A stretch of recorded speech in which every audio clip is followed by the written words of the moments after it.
The Dynamos dozen podcast that I bring you each and every single week, where I talk about whatever may be on my mind, from pro wrestling, sports, entertainment, music, movies, muesli, fresh socks and jocks, and everything in between, never forgetting the talk.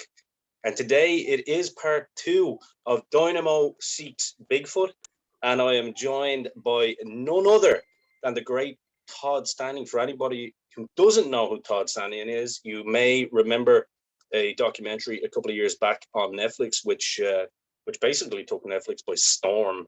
It was called Discovering Bigfoot. Todd has also been on numerous shows on Discovery and all across the board, which he will talk about today. But first and foremost, welcome to the show, Todd. Yes, thank you for having me. I love Ireland.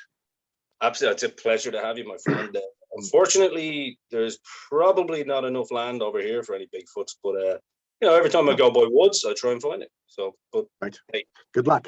if I keep growing this shit, I'll probably end up being like look like a baby one. So I gotta sort my shit out. There's no Bigfoot there because there's no history of it in your own culture. So that's why I went to Sweden, and they have wolves and moose, really good wilderness.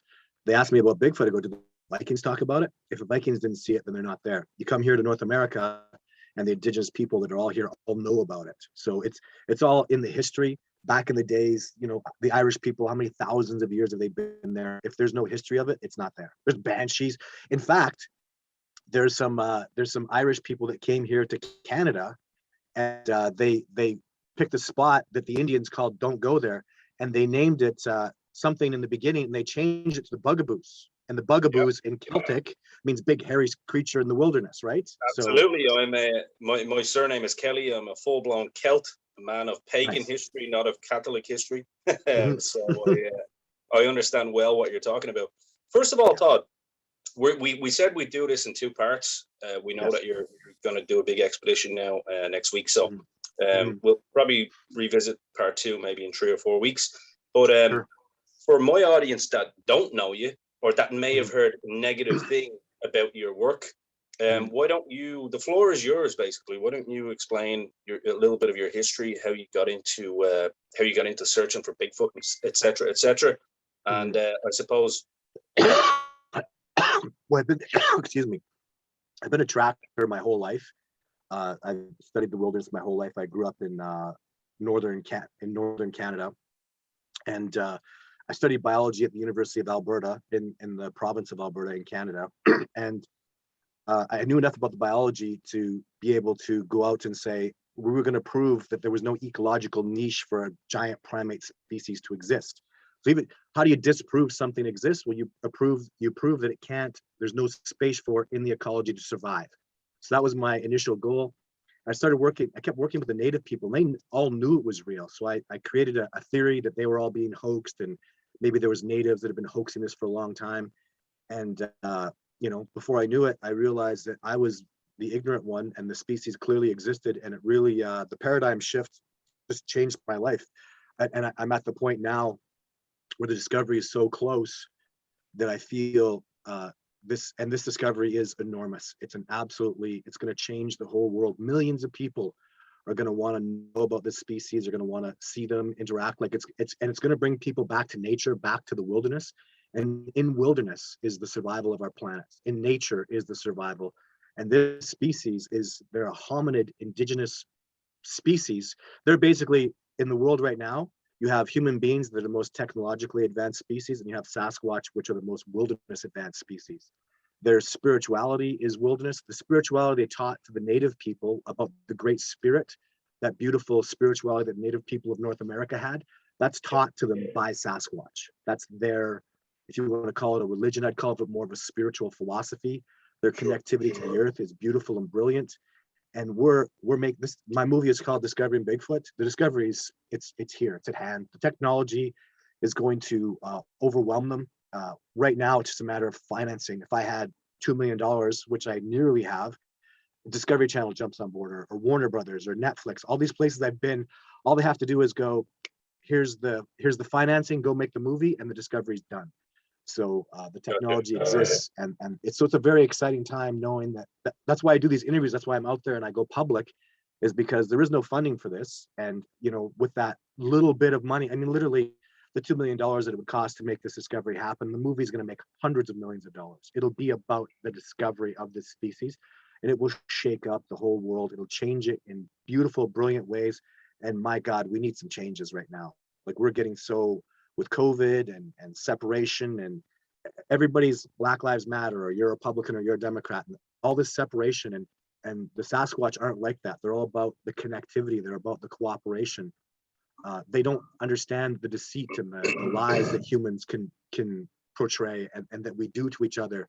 They're such an amazing species, and what we're going to learn from them is that I'm passionate about this beautiful planet, and that's why I'm passionate about this important discovery, because it will change things, and we need it so badly. And that's why all the people that I work with, all my colleagues that I work with, that are, it's immense, the list of people that work with me now. I take people up and show them a Sasquatch. The background history on me is I started with Survivor Man, best in the world. I basically sat down one day and nearly killed myself on an expedition and got footage. Came back, sat down with my family. They're like, man, you can't keep killing yourself like this. Like, you almost died doing this. You have to start cooperating. So I made a list of the best in the world, 3 of the best in the world. Survivor Man Les Stroud, John Benernagel, PhD wilderness biologist, and Dr. Jeff Meldrum from Idaho State University. I took all 3 of them out, and all 3 of them either live interacted with the Sasquatch or I witnessed them. And I did that in a very short period of time. And now everything has just exploded for me. I've taken out now dozens of people where they've eyewitnessed a Sasquatch. That's what I do. If you watch my movie, or you talk about the critics that are just full of crap, they make up all these preposterous things about, you know, I'm a hoaxer because my dad dated a woman who in a fabric store. It's just stupid crap like that.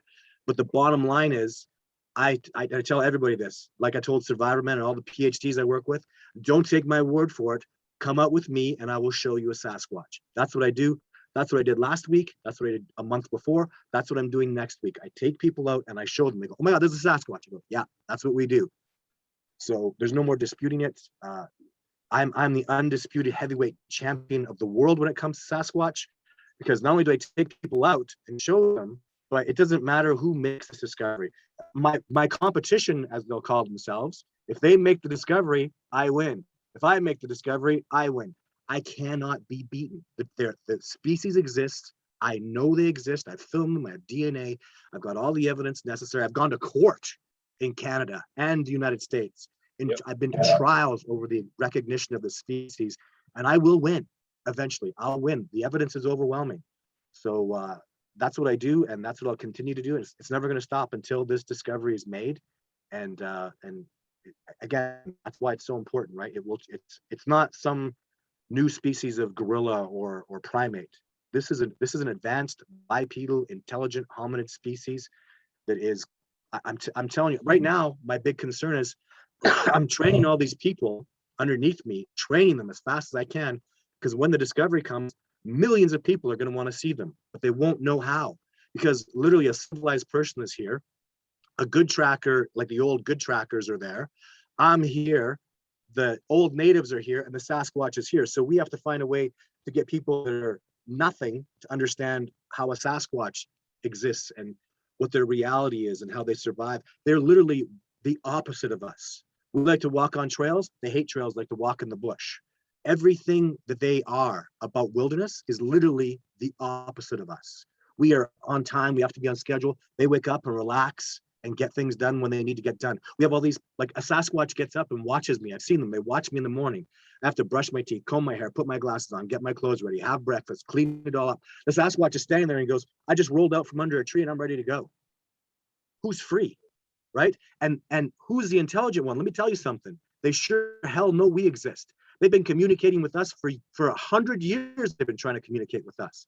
And we still don't accept the knowledge they exist. They damn well know we exist. And that's a good segue, Todd, actually, based on my previous interview for guests that were listening. Obviously, I had the great Ron Moorhead, who obviously was the originator of the Sierra Sounds, which I've heard you speak about before. And I mean, that is clear communication, right? I mean, it's, you know, this is a long, I think a debate thing that would be questionable would be, are those Sierra Sounds done for people or are they done for Sasquatch to Sasquatch? And I'm 50-50 on that. actually in my heart, my instinct tells me that that was Sasquatch to Sasquatch communication. But based on my experience and sounds I've heard Sasquatch make, those are authentic. I mean, I'm 99% convinced that they're authentic. And again, there's something that I do. There's an intuition that Jane Goodall and Diane Fossey never talked about that was imperative for their discovery of gorillas and chimpanzees. Imperative. And it's you move, and people must understand this. You move with your faith and your spirituality and your feeling. You get like the greatest police officers in the world. They go with their gut. It's empathic. It's psychic. And again, my just something rings in my heart that just chimes off that that's absolutely authentic Sasquatch sounds being made. But yeah, go it's ahead. not evidence. It's not good evidence. So people could have faked it. It's not going to prove they exist. The DNA will. The footage will. The fact that I take people out and show them a Sasquatch, that will prove they exist.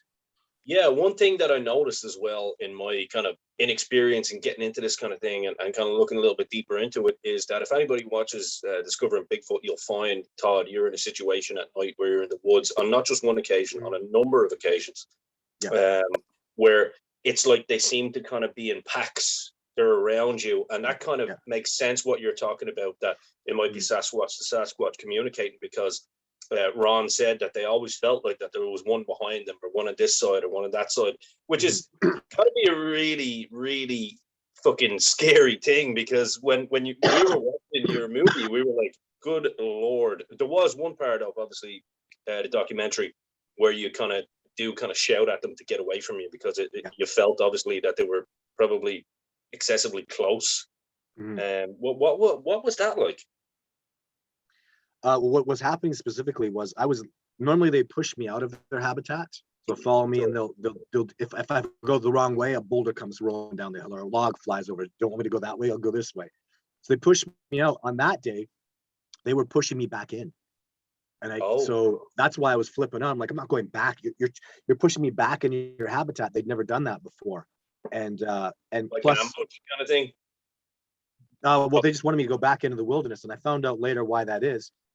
But at the time, again, you have to understand, I don't eat properly for 7 days. I'm really starving to death.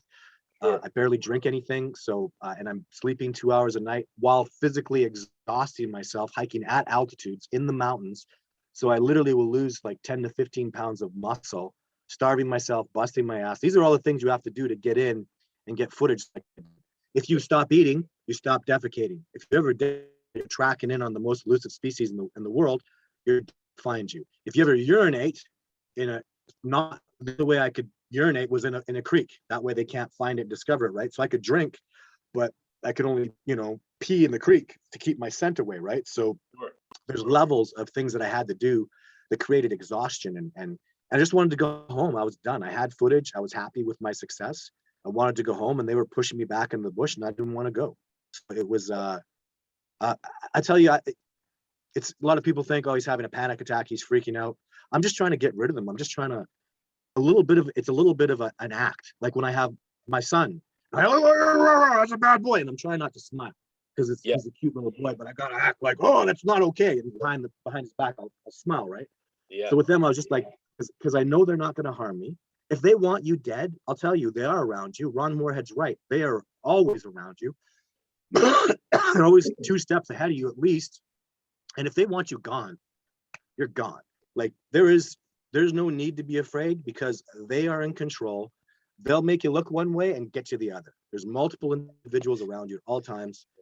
And one thing that's not debatable with the Sierra Sound is they knew that people heard it. I promise you that. There was no, oh, people aren't around. They knew those people were there. The birds let them know. The deer let them know. The whole ecology exposed them. So they knew the people were there, and they were okay with the people having heard those sounds. But most of the time when people tell me they've seen a Sasquatch, if I get this, oh, I snuck up on a Sasquatch, I call BS right there. You don't sneak up on these individuals. You couldn't sneak up on me, and I'm nowhere near at their level. They are significantly superior to me. Trackers, ecologically, the squirrels, the birds, the martins, all the animals that will expose me long before the Sasquatch ever even need to know I'm there. So it's frightening how excellent and amazing this species is. I get a lot. There's a thing going around. It used to bother me about some people are going to try to kill them, and I was on the no kill. Now I laugh. It's like it would literally, now I know so much about the Sasquatch. If you went out to try to kill one, it would literally be like putting a 5-year-old kid in the ring with Mike Tyson. I'm going to bet on Mike Tyson every time. There's no way in any situation, a man or a group of men go out with guns and take on the species. They're going to evade you easily. Never mind if they want to come for you, you have my sympathy. These are 9-foot, 900-pound primates that move faster than anything else in the wilderness. They are around you. They'll surround you. They can throw boulders and rocks. They know the ecology. You are done in so many ways. You go out versus these guys, you're done. I try to help people and say, look, I'm going to try to save your life in case somehow you got close enough that I'm going to try to save your life, because they will kill you. You are not 5-year-old kid. You are not going to beat Mike Tyson. And in that fight, you come to take, you're taking on a family. You're going to try to shoot a Sasquatch's family. Hey, if I come into your house and I'm aggressively going to pursue your children or your family, how are you going to react? They are devoted to one another. Gorillas are, chimpanzees are. Someone comes into your home to hunt and murder you, and he's 9 feet tall. He's 900 pounds. He's one of the greatest trackers that ever lived. He knows his ecology. You throw boulders 200 yards. Go take him on. You know, it's like you're really, it's really incompetent, and I don't worry about that stuff anymore.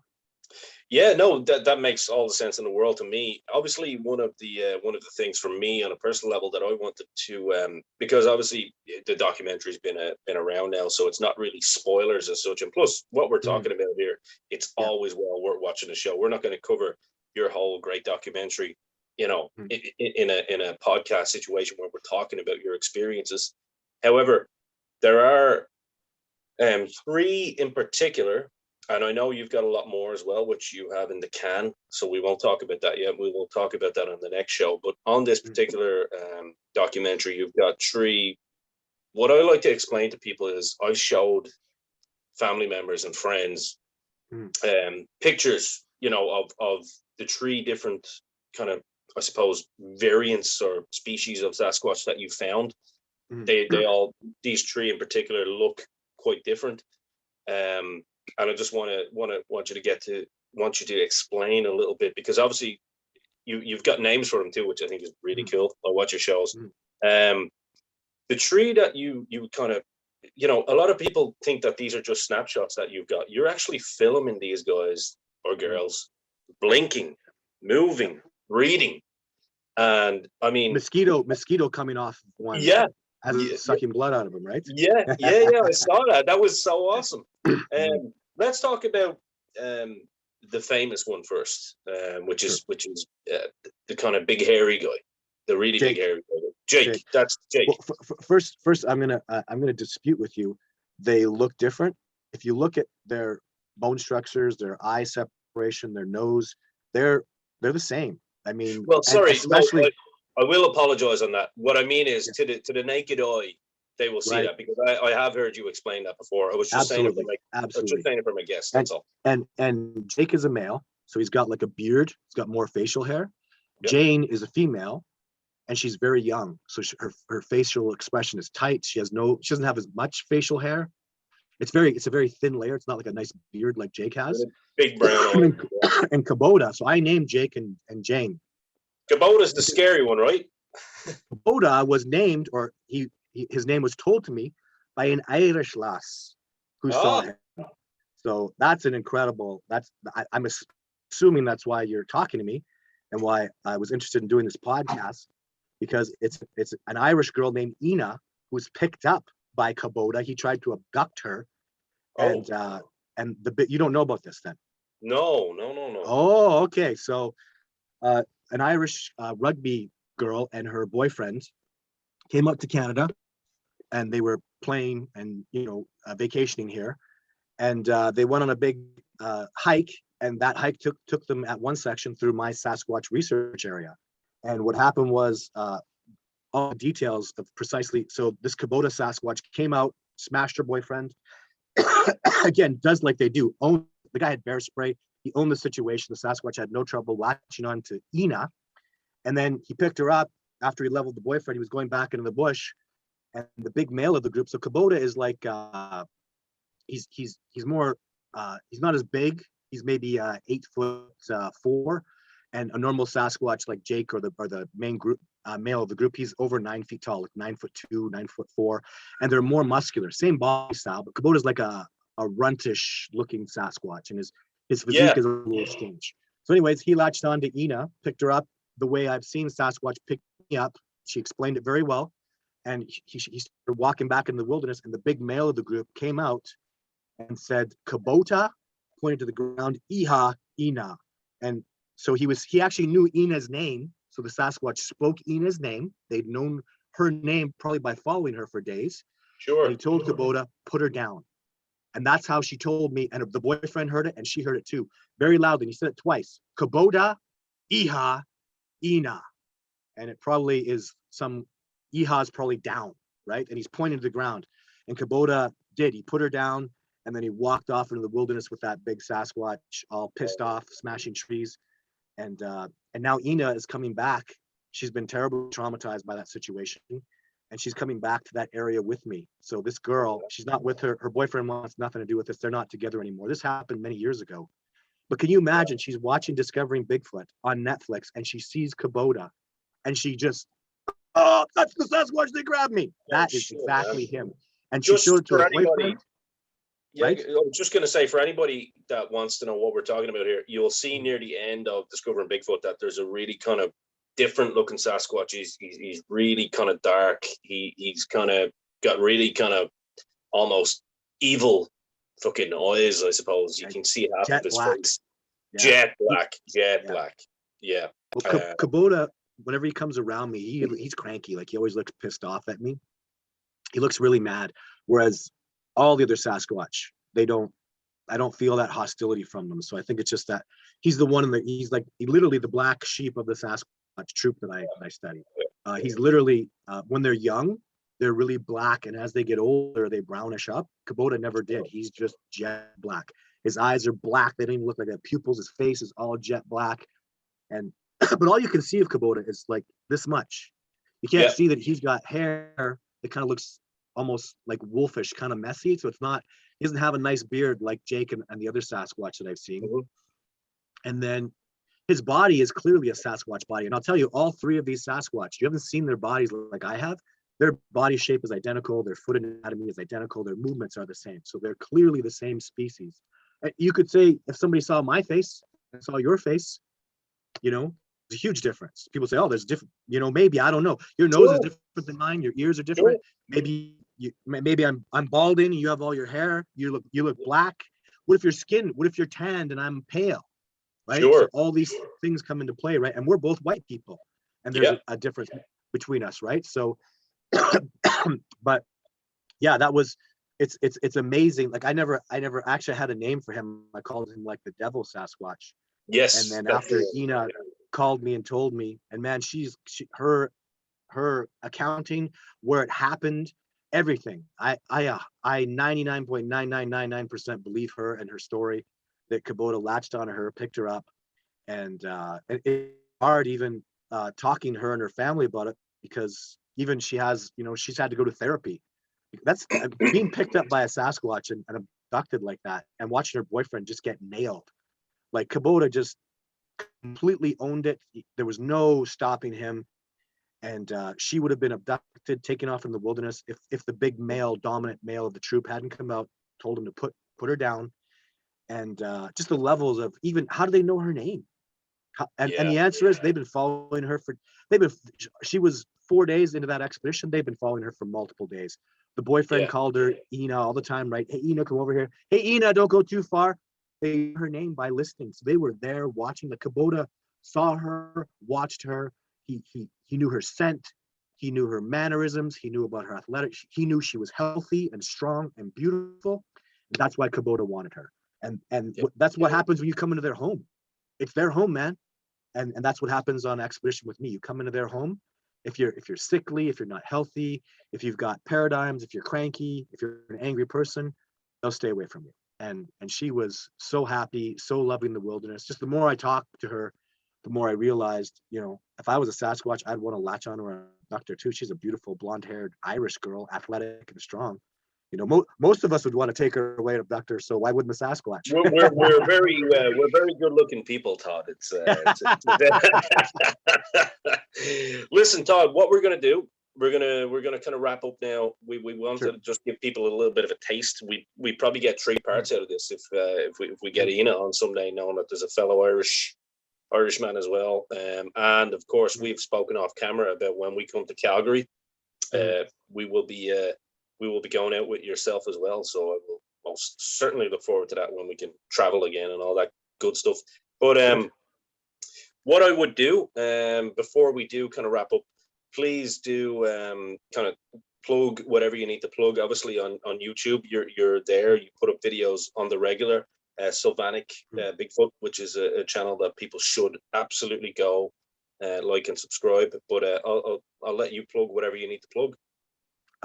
My expeditions are like sold out. I don't do TV shows like crazy. I'm on Wild TV right now. Discovery Channel's coming back. Warner Brothers wants a new deal. Netflix is going to get a show from me. So my name is Todd Standing, just like standing up. It's English. My maternal grandmother last name was Ireland, so I expect to have some Irish in me a little bit. I know she was completely Irish. Sure. I got the freckles to show it. So, but yeah, my name is Todd. My movie is called Discovering Bigfoot. It's even on YouTube, Amazon Prime right now to watch, and it's all about educating people about this discovery. My website is discoveringbigfoot.org, and we're all we're absolutely devoted to making this discovery happen, moving forward, and breaking paradigms and making the world a better place. It's very exciting. I'm immensely passionate about this beautiful planet. I love the oceans and the mountains and the rivers and the fresh water, and I want to preserve that for our future, for our children, for the human race. So that's why we work so hard for this discovery. And yeah, so do what you can to support. If you love it, if you're interested in it, send us an email. And but yeah, otherwise be entertained by it and know that there are people out there that are working towards this discovery, and it's going to happen. I had to give a deadline, and in my heart, next 4 years, it's just done. With the success we're garnering right now, it's just it's absolutely astonishing, and we're going to get this discovery done, and I'm extremely excited about it. Well, I'm glad to finally be on board with you as well, and be be part of one of the few crazies that people might call us, that is interested in this discovery as well. Todd, I will make sure that I have all of your links in the description below as well. So don't worry about that. We'll make sure that people can find you, and we'll keep spreading the word of your great work. And listen, haters are going to hate anyway, isn't that right, Todd? They're going to do it. People are just going to do that. I get so much love. I don't have time for the hate. I don't even pay attention anymore. That's exactly how it is. That's exactly it. Well, listen, Todd, it's been an absolute pleasure. This is part 1. We're going to have a part 2 and hopefully a part 3. And yeah, it's going to be great. But until next time, I've been your host, Dynamo Kelly. This has been Todd Standing. And until next time, keep squatching, people.